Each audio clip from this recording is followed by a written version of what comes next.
Hi, Rob here from Way Out West.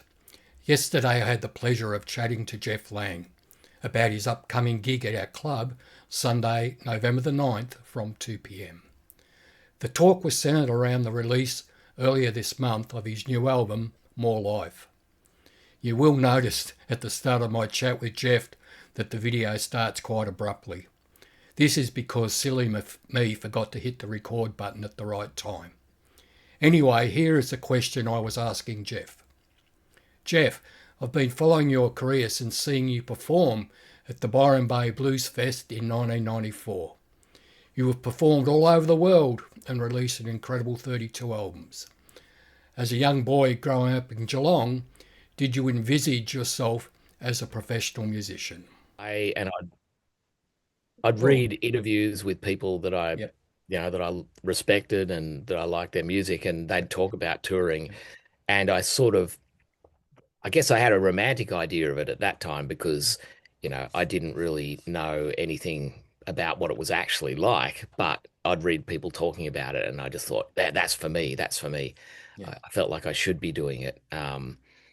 But yeah, I mean, I guess as soon as I started playing, it was such a kind of all-consuming obsession that I never really saw myself as anything but a musician. I just didn't actually have the concrete thought of I'm going to be a professional musician and make a living from it. There was no plan.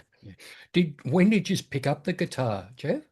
When I was 14, Okay. yeah, I'd played clarinet for about 6 years before then, and I was lucky that I had a teacher on clarinet who kind of encouraged improvisation and Yeah. kind of I guess he might have seen I had a natural bent towards, making stuff up. And so he encouraged that and it kind of translated over to the guitar. There was some good musical groundwork laid by the guy who taught me clarinet, but Yeah. I wasn't hearing clarinet on any of the Yeah. music I was listening to, so Yeah. I That, naturally kind of gravitated towards the guitar. that's interesting you say that because my Excuse my me. next you're right, man. My next question is am I right in saying that you're really not bound to any genre because you were talking about improvisation just then?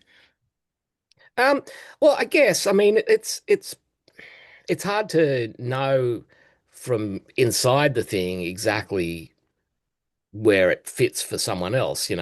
People sometimes see what I do as blues music, but it's not really strictly speaking blues music, very much influenced by Mm, blues music, mm, and, folk music, rock and roll, mm, and various world music forms that have been drawn to, like Irish traditional music mm, and African music, mm, Indian music, mm, have all had an influence. So, I mean, I don't know how free of any genre mm, anything can mm, really be, but I certainly have never felt, mm, particularly tied to one mm, thing like, oh, I should write this type of song because I'm this type of artist. It's always just been if I if I'm listening to things and I'm inspired by them, I figure the influence will come out mm, somewhere and in some form.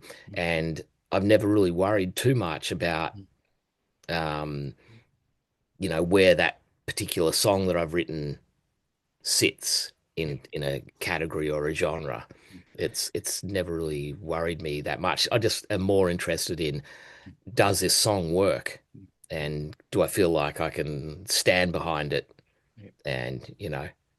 And and at a certain point, for better or worse, it's like, oh well, I don't know exactly what you'd call these songs I'm writing. I guess that must be my sound, whatever that is.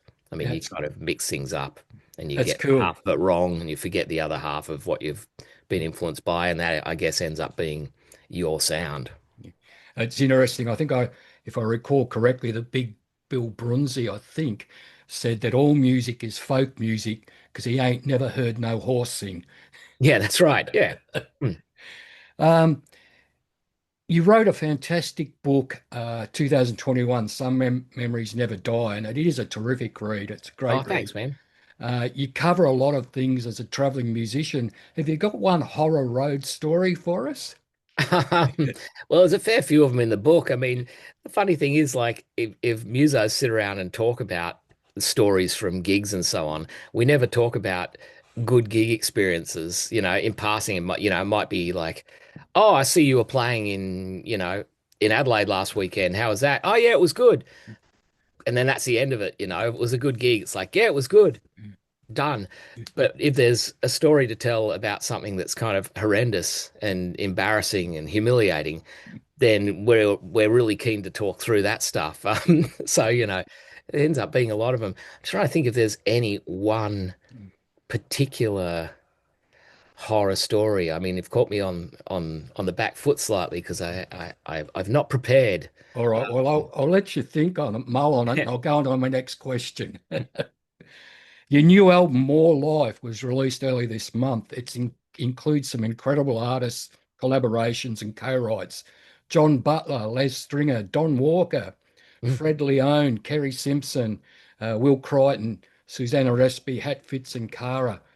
What was the concept behind that album?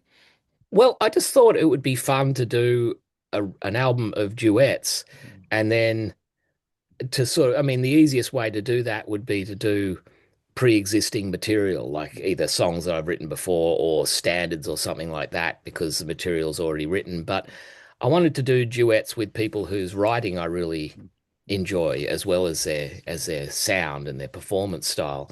So I thought it'd be fun to have a new batch of songs where I've co-written them with each of the people that I'll be duetting with. So that's what I did, and it was kind of set in motion by I did a performance with John Butler a few years ago now, and we wrote a couple of new songs for this show at the Sydney Opera House. It was actually a TED Talk thing, but so, they asked us to do a TED thing together, and we sort of went, "Do you want to sit up there and just talk?" Like, well, no. Let's write a couple of songs, and then we can do that, and that can be our little part of that night. And so we had a couple of songs written, and so it was like, what will we do with these, apart from that one gig? And so they kind of sat around for a while, and then I did a recording. I wrote a song with Cara Robinson, half of Hatfits and Cara, and they were down staying at my wife and I's place in Melbourne when they were on tour, and we recorded the song that Cara and I had written. So with Fitzy, Cara, and myself, and so that one had been recorded, and it was just sitting there on its own. It's like, I wonder what I'll do with this. And then I thought, well, I've got those songs with John. Okay, oh, this would be something I could do. I just write a song with someone and then perform it with them. So, I got in touch with John and said, you want to record one of those songs that we written? And once he said, yeah, let's record one of those songs I wrote with you. Then it sort of just started in motion then, just thinking of other people that it could work with and asking around. It was fun. It was a good fun record to make. Yeah, I'll try and find that TED Talks video and I'll link it as Mm. well. Yeah, And yeah, and guys, record. we didn't want to talk initially, but of course, being a couple of dopes, we just got up there and talked a whole Yeah. bunch of rubbish in between songs. It got very silly. Um, you know, And you couldn't pick a better man than Don Walker either. I mean, oh what a man, I love songwriter Don. that man is. Yeah, he's one of my favorites. Being a teenager and getting into, you know, like I grew up with records like, Bob Dylan and Ry Cooder and people like that my parents were listening to, and I liked those. But then, at a certain point, you start discovering things that are your own discoveries. So, you know, Hound Dog Taylor was someone like that for me. Never heard anyone talk about him even. I just saw a record in a secondhand store and went, God, who's that? Mm. If this sounds as wild as that guy looks, this will be great. And discovering Led Zeppelin and Cold Chisel and AC/DC, these were things that were outside of the influence of what my folks listened to, and Yeah. so that was like your music. Mm. And I just remember being a teenager and you know looking at the back of the album covers of a Cold Chisel record and recognizing that the songs that I liked the most were all written by the piano player at the back. So Yeah. Yeah. Don's always been, a bit of a hero. Yeah. And so yeah, it's kind of amazing to me that I know him and have worked with him, and to be able to write songs with him and record them with him Yeah. is something that 14-year-old me would have been blown away by. It's amazing to me. The artwork for the album is incredible, and I believe it's Jim Woodring. Um, Yes. Mm. Now, I've been reading about him. He's had three major exciting careers, he says. He's been a garbage collector, a merry-go-round operator, and a cartoonist. Can you tell us a little bit about Jim and how did you get him on board? Well, Jim, I've known of his work for a fair while. Actually, I discovered his work through another album cover he did, which is for a American guitarist named Bill Frisell. He had an album called Gone Just Like a Train, and it had Jim Woodring's art on the cover, and I just was really taken by his imagery. It's like this kind of mixture of equal parts whimsy and unease. It's an interesting mix that he has, this kind of self-created universe of Jim Woodringville. And so I just liked his stuff. And then the opportunity came up. He was doing a tour of Australia and he was performing or he's appearing at the Opera House as part of a graphic festival. And the idea came up for him to collaborate with some musicians doing live scores to some of the work that he'd done, some animations of some of his strips, the comic strips that he'd illustrated and created. And so I was one of four people who did a collaboration on a couple of pieces with Jim at that show. And so we had a connection there, and I had asked him, if the opportunity came up, would you be open to, coming up with some album cover art for me? And he was. So I just waited until there was something that seemed to fit. And so it was quite a few years later, then I had this album. And when I wrote the title song with Kerry Simpson, I was looking at, because it's quite a disparate bunch of stuff. What title are you going to give it? And the song with Kerry, she'd written the words for, and it was More Life. And I thought that'd be a good album title, actually. It's different to my usual kind of gloomy sounding ones, something that's kind of optimistic sounding for once. So thanks, Kerry. Yeah. Um, and yeah, that seemed like something that had some potential for Jim to come up with, a piece of artwork for the cover. So, and he was up for that. So that was cool. I was really chuffed that he was open to doing that. It's a ripper. I'll make sure I've got a big photo of it up when I edit this. Um, where can our listeners buy the album? Easiest way is through Bandcamp, Mhm. the Bandcamp site. So I've run out of the vinyl, so I might do a repress of the vinyl at some point, but that was gratifying. But the CD is still available, and you can buy the album digitally there. So yeah, Bandcamp is probably the best place if you want to purchase the record. And the book too, all the Yes, stuff on of there. course. Mm. That leads me into another question. I've spoken to many musicians over the past year or couple of years, and it seems to be getting harder for you guys to make a living out of CDs. Mm. Today's youth seem to be interested in like a single song and not so much as an album. You got any thoughts on that trend? Yeah, I guess, look, I mean, being from a generation where, purchasing the physical product was the way, unless you just heard a song on the radio. But then if you wanted to hear it again, you'd have to go and buy it. Um, that's what I grew up with. It'd be very easy to be critical of how people are consuming music now, but if I was a kid now, I'd be doing the same thing, I'm sure. Mm, So it's pointless me, sort of getting grumpy about it or mm, anything. It's just the way it is. And mm, if someone's got an app on their phone and they can call up something and just listen to it, hey man, I would have loved that when I was a kid. Um, it does make it harder to um, justify the costs sometimes of pressing up material. I mean, like I said, I've got like, 30 odd albums in the back catalog. mm, Do I just keep pressing up all of those physically and just have, instead of a studio, you just have a mini warehouse full of boxes of your stuff that you mm, drag around and hope to sell? I mean, a small run's expensive. mm, mm, But then doing a long run of CDs, getting 1,000 at a time of each title, mm, that becomes a big outlay, even though the cost per mm, CD is less. mm, Um, yeah, it becomes harder to justify, certainly.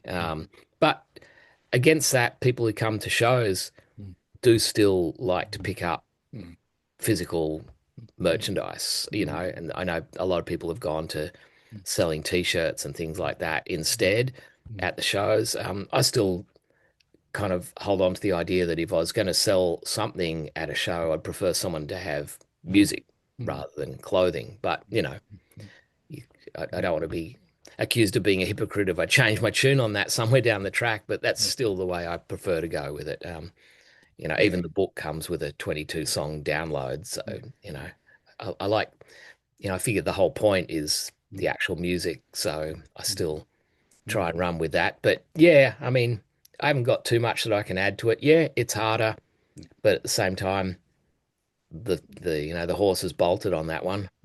I think band Complaining camps, about it's not going to change much. yeah, I think band camps sort of is really good because they have Mm. like specials, don't they? Where on a particular day, all the money goes to the artist. Yeah, there's like a, one day a month, Yeah. sort of Bandcamp Friday where, Mm, yeah, they waive their fees and mm, yeah, it's a good it's user friendly and it's mm, artist friendly, the mm, Bandcamp thing. You can set your price mm, and people, if they want to, can pay more for something if they want to mm, do that, but there's no expectation of it.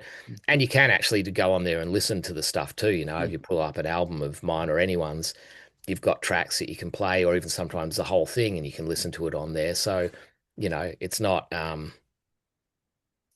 user unfriendly or, mm, mm, it caters to what people would want from a listening side as well. So, it works. It's yeah. a good site. I remember used to, as a youngster, you'd go into Brashes and they'd have the listening booths Yeah. before you bought the album. So it's pretty similar, I guess. Yeah, yeah, yeah, I used to get away with as much as I could back then, like I can only afford to buy, one of these five albums I'm interested in. So I'll see how long they'll let me trial these other albums on the Sure. headphones for you. Sort of, okay, I've got to listen to those ones and I'll buy this one. Yeah, cool. Now you have a long-term percussionist, Danny McKenna, Mm. and when I see you two guys perform, it's like you're both going on the same sonic journey. Tell us a little bit about Danny and how important he is to your sound. Oh, look, it's, any musician that I play with, I would be loath to tell them what to do just because, someone like Danny, say, Mm, what could I tell him about playing drums that he mm, wouldn't have come up with something better mm, himself?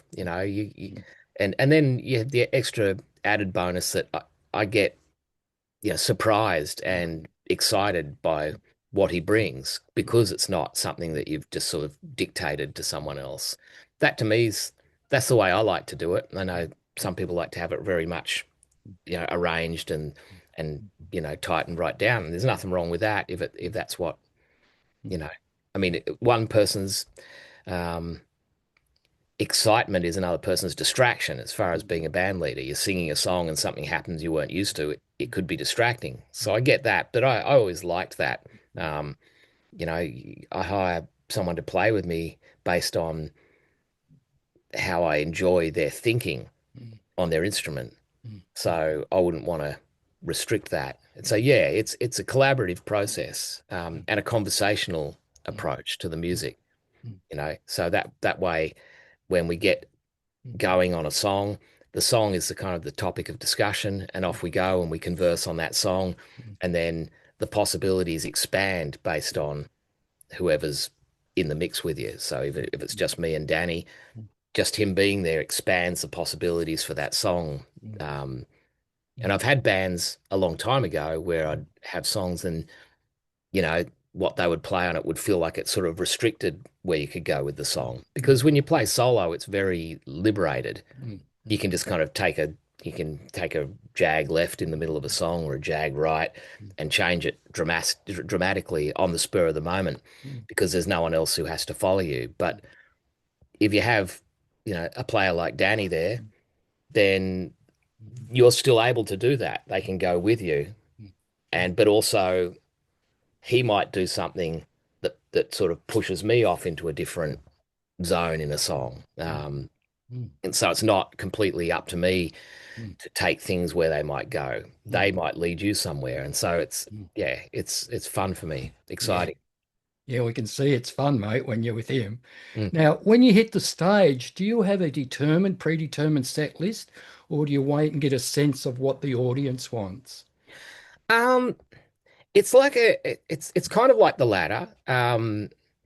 But it's not even so much like wait and see what the audience wants, because it's hard to you can't really get into someone else's head Mm, and to sort of second guess it would be folly. It's more kind of like for me, not having a set list, that's usually the way I do it. Just don't have anything planned particularly, except for maybe like I'll start on this instrument and maybe I'll start with this song. mm, This feels like, mm, what I'd like to do. It's kind of it's a little bit like more mm, how do I feel it would go well mm, for me today and take the audience on the trip with you. I kind of figure if the audience has come along, at a club like yours, mm, people who come there are music people. mm, And so they're not after the same thing they got from the act who played there last week or the last time they were there. They're going to come along and see, you know, they see Jeff Atchison, they want to see what Jeff Atchison is doing. mm, mm, You see Kerry Simpson, you want to mm. see what Kerry's doing. So I just kind of trust that they're willing to go on a trip with you. Yep. And so yeah, I'll just kind of pick where I'll start and then just see where the mood takes me. Mm, So it's not really sitting there engaging, oh, will the audience want this? Or mm. maybe they won't want that, because that could kind of drive you mad. It's Yeah. just sort of more like this feels like the natural Mm, place that this gig is going, and so I'll mm, go with that. And it's reached this spot from here. This would feel like a good place to go next. yeah. It's kind of intuitive, really, and it does leave open the possibility that something doesn't work, but that's okay. I mean, how bad could it get? You can Yeah. screw up. As I've started songs and then realized I can't actually remember. I haven't done this song in years. I can't remember what the first line is. Like, Yeah. Yeah. it could be tragic, that sort of thing, but is it really? It's not, in the big scheme of things, it's not that tragic if you can't remember some words. Yeah. Yeah. You know, that won't happen on November 9. It won't. I'll remember all the words. I remember watching the first time I seen the Woodstock movie and John Sebastian started to sing a song and he forgot the words. He just got the audience to sing it for him. So, Yeah, but that's there may have lucky. been drugs involved there. Yeah, it's the power of having a big hit too. That's The right. audience actually knew the words. No, That's no, right. you could do a song no one's heard and going, someone give us the first line. Like, oh, let's see if we can get him to do this one. Call out the line of a song I like. Now you got another big feather in your hat there too as a producer. You must be very proud of the Opelousas album, and how well Oh that's man. done.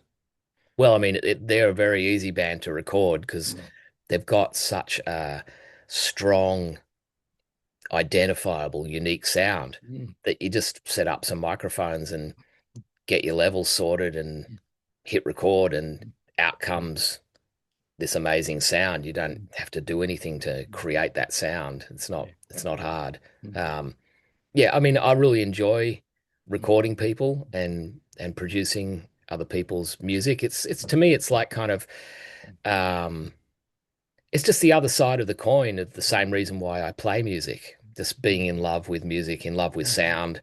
mm, Um, I get a thrill out of mm, being there, recording someone, listening to what they're doing, mm, and feeling like, wow, like I'm getting to hear this mm, first. mm, You know, this is I'm just the first person to hear this mm, going down. It's great fun for me, mm, mm, just because I love music, I love the stuff.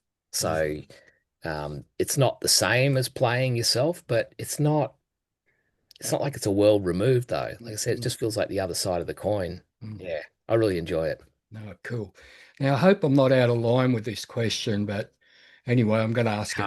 dare you? How very dare you? Now, I've seen you do a killer cover version of Richard Thompson's 1952 Vincent Black Lightning, and I don't think you played any more in your set. Can I politely ask why you cut that out of your set? There's certain songs that you get a bit of a head for playing them for a while, and then after a while, and that includes my own songs too. After a Mhm, while, you think, I kind of feel done with that. mhm, Um, And I guess the thing for me with, I mean, that's a great song, Mm, that 1952 Vincent Black Lightning. It's a great, great song.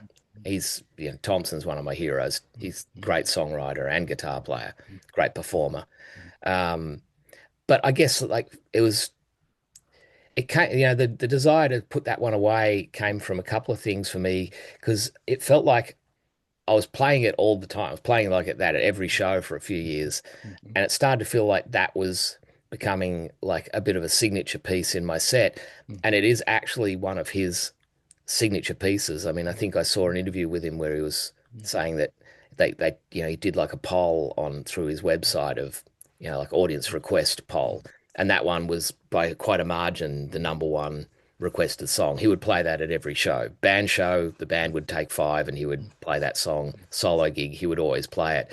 So I thought, well, you don't want to be always playing a song that's someone else's mm, signature song. You mm, know, be kind of like doing American Pie by Don McLean or something at every gig of yours. It's like, you know. mm, Um, so yeah, it just felt like it was maybe time to just leave that to the guy who wrote it. mm, mm, There was a period where I was playing, say, Going Out West by Tom Waits, and I was enjoying doing that. And then at a certain point, I just didn't feel like doing it anymore. mm, And, you know, something else takes its place.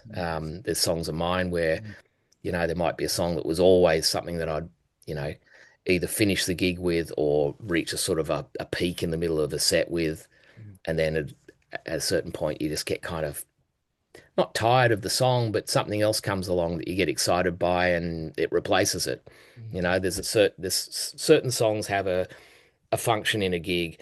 Like, you know, this is a song where you bring the mood down. This is a song where you start building it up. This is a song where it reaches a peak. Um, and there's a group of songs that could perform those functions. And so if there's 20 songs that might be um, where you reach a peak in a set with that, you know, with a choice mm, out of those 20 songs, certain ones will sort of be at the front of your thinking mm, during a gig. And you think, oh, yeah, yeah, this would be a good spot to sort of bring things up. mm, I'll do this one. mm, And other songs that might have performed that role in the past recede from your view. And there's been songs where I've forgotten about them completely. And then someone will say, what about, mm, you know, such and such song? Would you play that one? And I'll think, ooh, yeah, I kind of haven't, I forgot about that song. mm, mm, And you know, it becomes like if I haven't thought to do a song mm, during a gig for 10 years, then that's going to be like, you know, a conservative guess would be, you know, 1,500 gigs ago. mm, And so it's 1,500 times that you've played a gig and haven't even thought of that song, let alone thought of remembering all the words to it. And, you know, so songs, you know, sort of, you know, you forget about them in a way. But yeah, that Richard Thompson song, it was there was a point where I was kind of like, I feel like I should like maybe just leave that one to him. yeah, Um, you know, you're never gonna touch the original anyway, not when it's something that good. yeah. Thank you for being honest. I really appreciate it, Jeff. I We had Mike Rudd at the club last week at Spectrum, and we are talking about signature songs, and everyone knows "I'll Be Gone," which is Great song. interesting. But we had a mixed crew, but there was a couple of young guys sitting out the front, not in listening, but you know, out the front, sort of listening.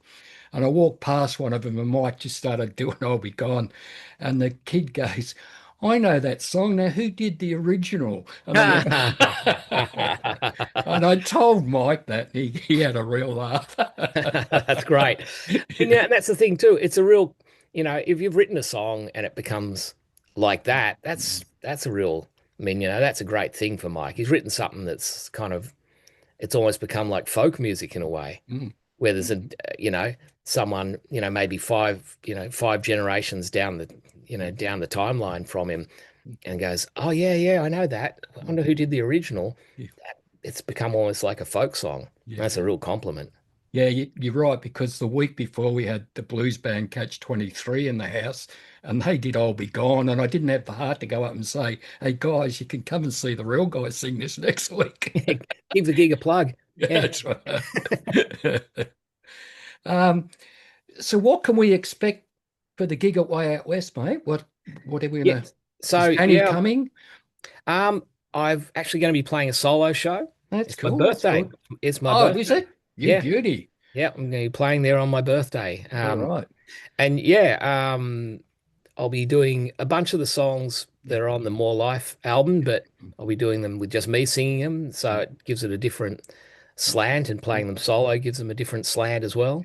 So yeah, that's the plan, bring in, I'll have at least four different types of instrument to play, the lap steel, bottleneck guitar, regular guitar, and I've got an Irish bouzouki that I play on a song or two in the night too. So I'll be bringing all those along and Yeah. yeah, mixing it up and seeing where the mood takes me.